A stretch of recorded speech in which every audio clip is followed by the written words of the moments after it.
تم تو بریلوی ہو، وہابی ہو، تم تو اہل حدیث ہو. امت مصطفیٰ کا وجود کہاں ہے؟ کہیں بھی نہیں ہے. اس لیے نہیں ہے کہ تمہارے سینے اللہ اور اس کے رسول کے نور سے خالی. رہ گئی رسم ازاں روح بلالی نہ رہی، فلسفہ رہ گیا تلقین غزالی نہ رہی، واعظ قوم کی وہ پختہ خیالی نہ رہی، برق طبعی نہ رہی، شعلہ مقالی نہ رہی، مسجد مرثیہ خواہ ہیں کہ نمازی نہ رہے، یعنی وہ صاحب اوصاف حجازی نہ رہے. تباہ اور برباد. حالانکہ قرآن نے یہ کہا کہ تم ہی غالب رہو گے، بشرط یہ کہ تم مومن رہے. تو آج ہم مغلوب کیوں ہیں، غالب کیوں نہیں ہیں؟ اس لیے کہ آج ہم مومن نہیں ہیں. مسلمان ہونے کے بعد ہم مومن بننا چاہتے تھے، لیکن بن گئے شیعہ، بن گئے اہل حدیث، بن گئے وہابی، بن گئے دیوبندی، بن گئے بریلوی. مومن کہاں بنے؟ ہم نے زبانوں سے کلمے پڑھے، ہم نے زبانوں سے نعتیں پڑھی، درود و سلام پڑھا، ہم نے رسمن قرآن پڑھا، رسمن نمازیں پڑھی، رسمن قربانیاں کی، رسمن حج اور عمرے کیے. کوئی چیز ہمارے قلب اور سینے میں نور بن کر اتری نہیں. قرآن کہتا رہا ان الصلاۃ تنہی عن الفحشاء والمنکر ولذکر اللہ اکبر، کہ نماز برائیوں بے حیائیوں سے روکتی ہے. ہم نمازیں بھی پڑھتے رہے، ہم لونڈے بازی بھی کرتے رہے، ہم لوگوں کا گلا بھی گھونٹتے رہے، ہم فراڈ بھی کرتے رہے، رشوتیں بھی لیتے رہے، لوگوں کے گھر برباد بھی کرتے رہے، کرپشن بھی کرتے رہے. کبھی ہمیں خیال نہیں آیا کہ ہماری نماز ہمیں برائی سے کیوں نہیں روک رہی؟ نہیں آیا کبھی خیال. کیوں نہیں آیا خیال؟ نماز نے کیوں نہیں روکا برائی سے؟ اس لیے نہیں روکا کہ ہماری نماز درست نہیں تھی. ہماری نماز میں قلب کی طہارت نہیں تھی، ہماری نماز میں وہ دل نہیں تھا جس میں نور ہوتا ہے. قرآن مجید کہتا ہے کہ فویل للمصلین الذین هم عن صلاتهم ساہون، کہ تباہی اور ہلاکت ہے ایسے نمازیوں کی جن کو پتہ ہی نہیں ہے کہ نماز کی حقیقت کیا ہے. ہم یراؤن، بس کھڑے ہو کے ریاکاری کر رہے ہیں. اور تم نماز کی حقیقت ہے کیا پھر؟ اللہ کے رسول نے فرمایا لا صلاۃ الا بحضور القلب، جب تک قلب حاضر نہ ہو نماز میں، نماز ہوتی ہی نہیں ہے. یہ جو دوسرا دل والا علم تھا یہ ختم ہو گیا، مٹ گیا، اس کے دشمن ہو گئے، باطنی علم کے منکر ہو گئے مسلمان. پھر بلے شاہ، بابا فرید اور داتا علی حجویری جنگلوں میں چلے گئے، شہروں میں رہنا ان کے لیے دشوار ہو گیا. ان کو زندیق کہا گیا، کافر کہا گیا. جس نے تصوف کی بات کی اس کا سر قلم کر دیا گیا. کس نے کیا یہ سب کچھ؟ مسلمانوں نے. تباہ کیوں نہیں ہوں گے؟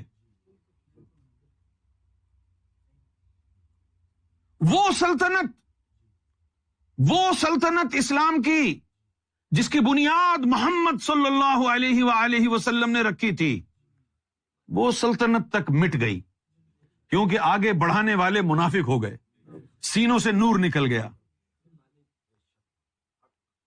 کہاں تھے اس مسلمان، کہاں پہنچ گئے؟ آج تمہاری کوئی ویلیو نہیں. کیوں؟ کہ تمہارا اللہ سے کوئی تعلق نہیں ہے، اللہ کے رسول سے تمہارا کوئی تعلق نہیں ہے. ابلیس نے چال چلی. ابلیس نے کہا مسلمانوں کو ختم کرنا ہے، اسلام کو ختم کرنا ہے، تو اس کا ایک ہی بہترین طریقہ ہے کہ اسلام سے عظمت مصطفیٰ نکال دو، اسلام ختم ہو جائے گا. اسلام سے عظمت مصطفیٰ محمد رسول اللہ کی محبت کا عنصر نکال دو، اسلام ختم.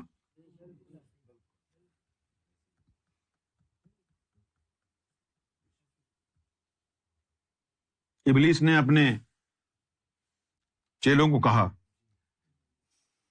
یہ فاقہ کش جو موت سے ڈرتا نہیں ذرا، مسلمان کے لیے کہا یہ فاقہ کش جو موت سے ڈرتا نہیں ذرا، روح محمد ان کے بدن سے نکال دو، فکر عرب کو دے کے فرنگی تخیلات، اسلام کو حجاز و یمن سے نکال دو۔ لہذا ایسا فتنہ پیدا کیا کہ مسلمانوں کے سینوں میں حب مصطفیٰ نہ رہی۔ محمد رسول اللہ کا نام چومنا بدعت ہو گیا، درود و سلام پڑھنا بدعت ہو گیا۔ یا رسول اللہ میری مدد فرمائیں، یہ کہنا بدعت اور شرک ہو گیا۔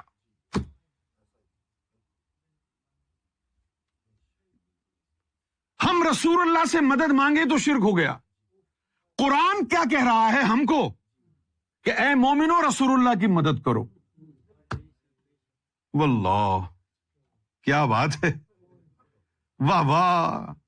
اللہ تعالیٰ قرآن میں فرمائے کہ اے مومنو محمد رسول اللہ کی مدد کرو، اور جب ہم پر آفت آئے اور ہم یہ کہنا چاہیں یا رسول اللہ ہماری مدد کرو، تو کہتے ہیں محمد کسی کی مدد نہیں کر سکتے، اللہ سے مانگو۔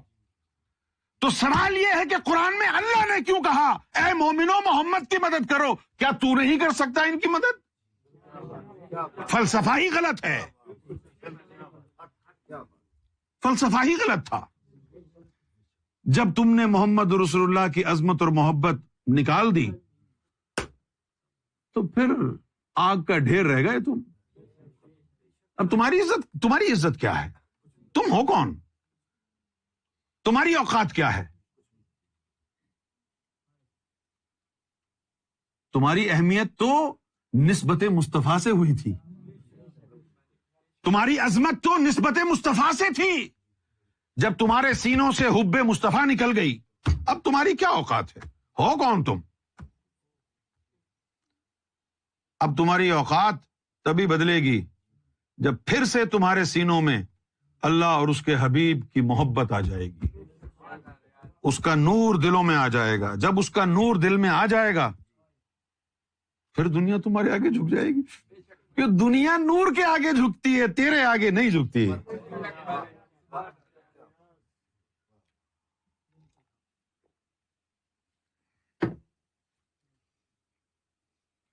میری اس بات سے کسی کو اعتراض ہو تو بولے،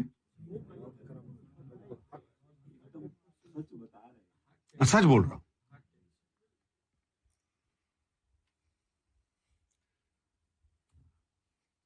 اب لے آؤ سوال۔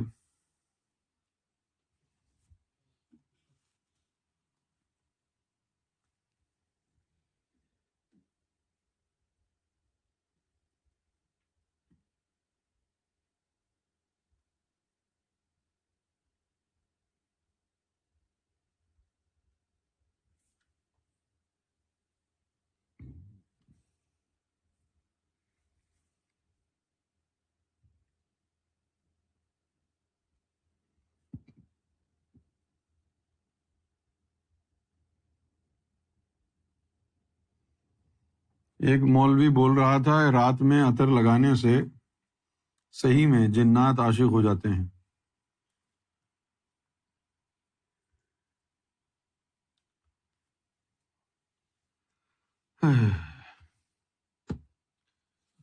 عطر لگانے کی کیا ضرورت ہے؟ اچھا یہ بات بالکل اپوزٹ ہے حقیقت کے۔ وہ کیسے؟ کیونکہ جنات بدبو سے اٹریکٹ ہوتے ہیں۔ ہاں، جنات بدبو سے اٹریکٹ ہوتے ہیں۔ جہاں بھی یہ کچرا وچرا پڑا ہوتا ہے وہاں جنات کا بسیرا ہوتا ہے۔ اسی لیے ہر دین اور دھرم نے تم کو اشنان کرنے کا، نہانے دھونے کا، غسل کرنے کا حکم دیا، کیونکہ تمہارے جسم سے پسینے کی بو آتی ہے نا۔ جب بو آئے گی تو جنات تمہارے اوپر سوار ہو جائیں گے۔ اب مولویوں کو کون سمجھائے جو الٹی باتیں کرتے ہیں؟ ابے خوشبو لگانے سے نہیں چڑھتے جنات، بدبو سے ہوتے ہیں۔ خوشبو لگانے سے کہاں جنات آئیں گے یار؟ اگر خوشبو سے جنات آئیں تو جتنی بھی پرفیوم کی شاپ ہیں سب پر جنات کا قبضہ ہو جائے۔ بدبو سے ہوتا ہے، جہاں بدبو ہوتی ہے۔ اسلام نے کیا کہا؟ صفائی آدھا ایمان ہے۔ جسم کی صفائی آدھا ایمان ہے، یعنی نفس اور جسم. نفس اور جسم اگر تو نے پاک صاف کر لی ہے آدھا ایمان، اور جب دل بھی پاک ہو گیا تو پورا ایمان ہو گیا. کتنا حکم دیا ہے صاف ستھرا رہنے پر. اسلام نے جتنا حکم دیا ہے صفائی کا کسی دین نے نہیں دیا ہے نا. اب پھر آ جاؤ، اب آپ مسلمانوں کے باتھ روم دیکھو اور کافروں کے باتھ روم دیکھو.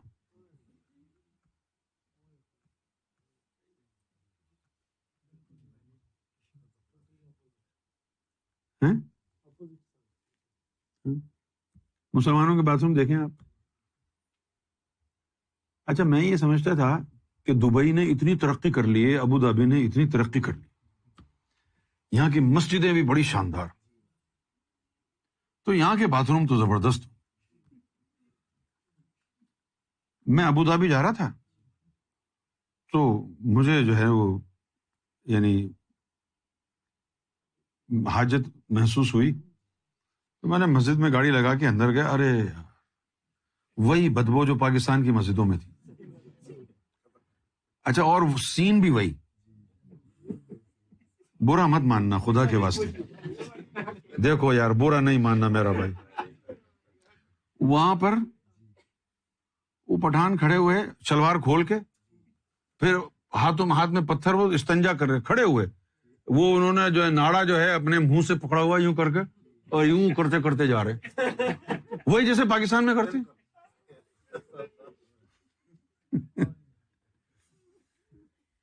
آپ نے دیکھا ہی ہوگا نا پاکستان میں یہی کرتے ہیں نا. او وہی بدبو. شارجہ کی مسجد میں گیا، وہاں پر بھی یہاں تک کہ یہ ڈیرا سٹی سینٹر کا جو شاپنگ مال ہے اس کے اندر بھی ایک مسجد ہے. ہاں تو مجھے ایک دن بڑی زور سے جو ہے وہ پیشاب آ رہا تھا، تو میں نے کہا چلو چلے جاتے ہیں، چلے گئے. اب سوچنے کی بات یہ ہے کہ آپ دبئی میں کسی 5 اسٹار ہوٹل میں جائیں تو باتھ روم سے خوشبو آتی ہے. دبئی میں شاپنگ پلازا ہے، کوئی شاپنگ کمپلیکس ہے، وہاں چلے جائیں بہترین باتھ روم. کسی 5 اسٹار ہوٹل میں چلے جائیں زبردست باتھ روم ہے، آدمی وہیں بیٹھ جائے سو جائے. لیکن جب آپ کسی مسجد میں جائیں گے تو پھر آپ کو لگے گا یہ دبئی نہیں ہے، یہ تو وہی اپنا پاکستان کا کوئی شہر ہے. تو معلوم یہ ہوا کہ برائی جو ہے نا ہم مسلمانوں کی فطرت میں ہے. ہم پاک صاف نہیں رہتے، بڑے گندے لوگ ہیں، ہم بہت گندے لوگ ہیں، پاک صاف رہنا نہیں چاہتے. جتنا ہمارے دین نے ہم کو پاک صاف رہنے کا حکم دیا ہے اتنا ہی ہم بدبودار رہتے ہیں. اور پھر ایسے مولوی جو کہہ رہے ہیں خوشبو لگائی تو جنات سوار ہو جائیں گے. ابے ان کے بدبو آ رہی ہے، خوشبو لگانے دو.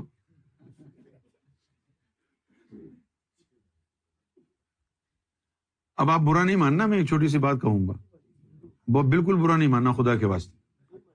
اب لوگ نہ جانے کہاں کہاں سے آتے ہیں نا، یہاں بیٹھتے ہیں آ کے، تو شدید بدبو آتی ہے، بڑی خطرناک بدبو آتی ہے مجھے تو میں جب اوپر آتا ہوں یہاں عطر، یہاں پرفیوم، یہاں باڈی اسپرے پورا، کہ کہیں سے وہ بدبو آئے نہیں مجھے، بھئی خوشبو ہی آتی رہے.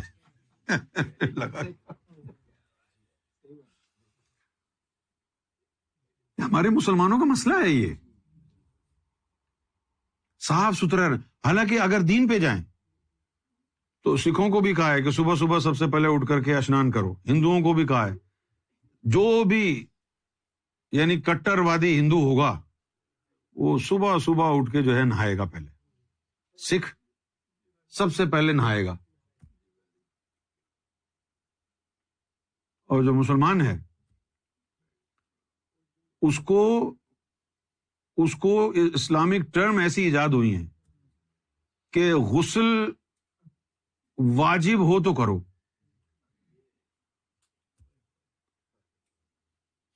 لہذا مختلف فیملیز میں شادی شدہ لوگ اگر جو ہیں، اگر کسی نے دیکھا رات کو وہ نہانے جا رہا ہے تو سمجھتے ہیں کہ لے بھائی آج تو اس نے جو ہے یعنی خوشی منائی ہے، فوراً سمجھ جاتے ہیں کیونکہ اس کے علاوہ مسلمان نہاتا ہی نہیں ہے نہیں ہے کہ نہیں؟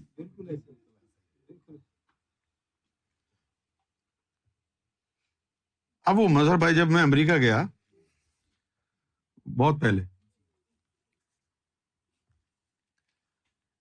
یہ 30 سال پہلے کی بات کر رہا ہوں، میں امریکہ گیا، مظہر بھائی کو دیکھا ابھی روز نہا رہے ہیں، تو میں نے کہا مظہر بھائی کمزور ہو جاؤ گے، کہتا ہے ابھی نہانے سے کون کمزور ہوتا؟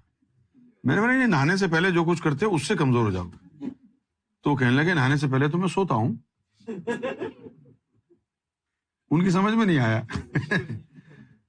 تو اب ان کو عادت ہو گئی امریکہ میں رہتے ہوئے روز صبح نہانے کی، امریکہ میں لوگ روز صبح اٹھ کے جو ہے نہاتے ہیں، اس کا مطلب یہ نہیں ہے کہ وہ بہت زیادہ مذہبی ہیں، بس نہانے کا ایک رواج ہے کیونکہ کام پہ جاتے ہیں۔ تو یہ صفائی ستھرائی جو ہے ہمارے ہاں بہت ہی اس کی جو ہے قلت ہے، اور پھر ایسے جو ہے ہمیں مولوی مل جائیں جو بدبودار جسم ہوں اور پھر کہیں خوشبو بھی نہ لگاؤ ورنہ جنات آ جائیں گے، تو پھر آدمی بدبو ہی گائے گا، جو جتنی زیادہ بدبو بہتر ہے، کوئی جن نہیں آئے گا۔ ان کو یہ نہیں پتا کہ معاملہ الٹا ہے، جتنی زیادہ بدبو ہوگی اتنے زیادہ جن اٹریکٹ ہوں گے۔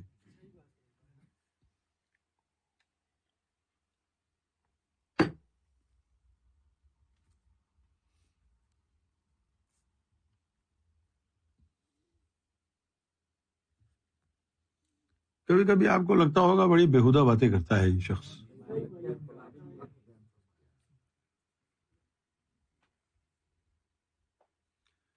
سوامی جی ہندو دھرم میں کیا ہے اشنان کے بارے میں؟ جس سادھک ہے سادھنا کرتا ہے پرمیشور کے پراپت کرنے کی جو کوشش کرتا ہے، تو جب بھی اٹھے گا تو اس کو پہلے ہی اسنان کرنے کا آدیش ہے، اچھا، اس کو پوتر بننے کا آدیش ہے۔ ٹھیک، اور جیسے سکھ دھرم میں امرت ویلا شبد کہا گیا ہے، اچھا، یہاں بھی سناتن دھرم میں بھی برہم مہورت شبد کہا، اس کو امرت ویلا بھی کہتے ہیں۔ وہ سمے ہے صبح 3 بجے سے 5 بجے تک، اچھا 3 بجے سے 5 بجے کے بیچ میں نہانا ہے، اور نہا کے پھر ہی پرمیشور کو یاد کرنا، ایسا حکم ہے۔ ہاں، تو سارے تو نہیں کرتے ہوں گے ایسا؟ جو ایک دم پربھو کو پانے میں پکا من لگا دیا ہاں وہ کرتے ہیں، وہ تو اوشیہ کرتے ہیں، ہاں کہ اس سے فائدہ بھی ہوتا ہے، ظاہر ہے فائدہ ہوتا ہے تبھی تو یہ حکم آیا۔ شریر ایک بار پانی سے اسنان کر لے گا ہاں تو اس کا من شیتل ہوگا، شریر بھی شیتل ہوگا، بالکل، تو جب من اور شریر شیتل ہوگا تو پربھو کو یاد کرنے میں اس کا دھیان ایک دم لگے گا، ہاں، آسانی ہوگی۔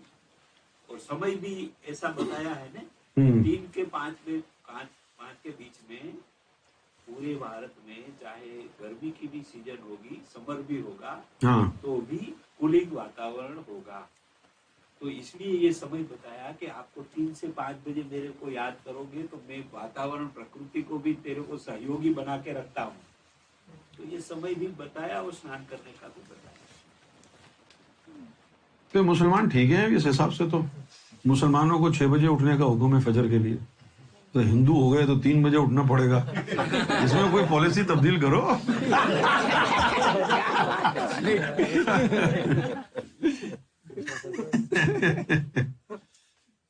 یہ تو 6 بجے نہیں اٹھتے ہیں، 3 بجے کون اٹھے گا